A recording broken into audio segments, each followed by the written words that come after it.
To enable or disable quick responses for calls in Redmi Note 15 Pro 5G, first of all, we'll need to open our phone dialer.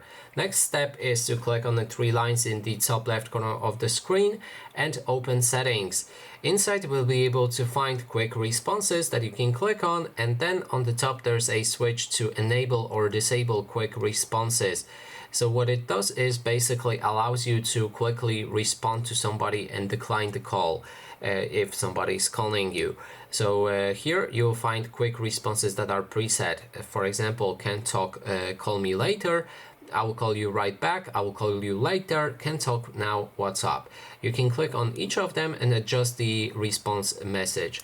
Now, if there's a, let's say, call incoming, you should see the option for a quick response. Click on that option. You will see the list of your responses and click on one of the responses, which should automatically decline the call and send that person a message with that response. And that is basically everything. Thanks so much for watching. And if you like this video, please consider subscribing.